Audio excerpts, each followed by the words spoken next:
The US dollar. US dollar. Use the dollar.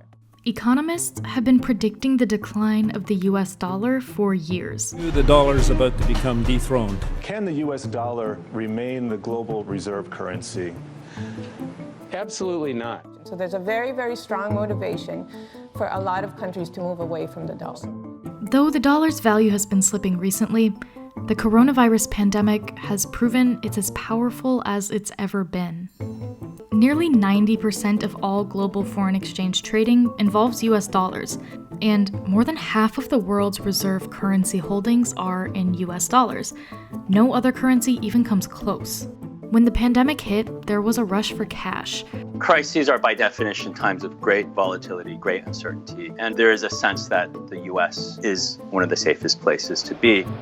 This isn't the first crisis where people around the world have turned to the dollar. To understand how we got here, let's go back to New Hampshire in 1944. It was towards the end of World War II, and the US got together its allies to work on an international monetary system. More than 700 representatives decided to make the US dollar the world's official reserve currency. And this basically cemented the dollar as kind of the central global currency from that point forward. Other countries linked their currencies to the US dollar. Even after the official system broke down in the 70s, the dollar retained its influence. It's so widely used around the world today that even if the US economy suffers, the value of the dollar typically won't take a massive hit.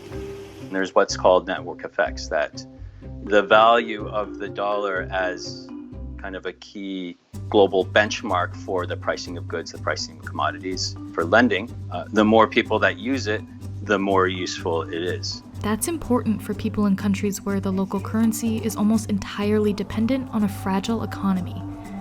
Take Lebanon. The value of its local currency has plummeted in recent years along with its economy. Now, US dollars are in such high demand, it's almost impossible to get them from ATMs, which has created a black market for the American currency. Today, more than 60% of all foreign central bank reserves and nearly 50% of the world's debt is in US dollars.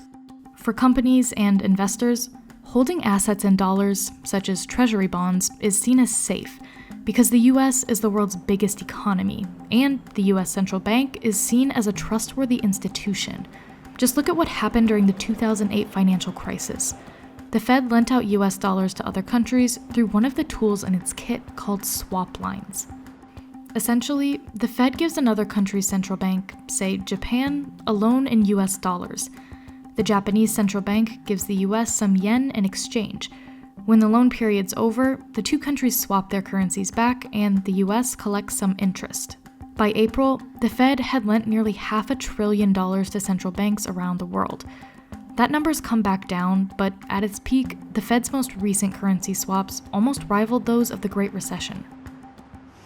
The dollar's dominance gives the US a lot of political power, like through sanctions. Since everybody uses dollars, the US can apply pressure on companies or banks from working with anyone who's a sanctioned entity, like a company from Iran or Russia.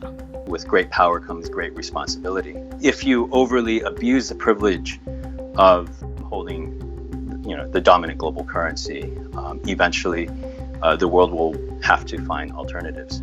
And there is some evidence that the world is trying to look for alternatives. One threat to the dollar's dominance is China. The country's share of the global economy has soared, and Beijing is keen to promote its own currency. The long arc of history says that the dollar's dominance won't last forever, and the speed at which the world eventually transitions away from that will in part be determined by how well the US manages its responsibility as the holder and the printer of the world's dominant currency. As panic gripped global markets in March, the dollar spiked higher. It's since eased off, and investors have gotten more relaxed, and financial markets have stabilized. Maybe the next crisis will be different, but this year has shown that for now, the dollar remains a safe haven for the world.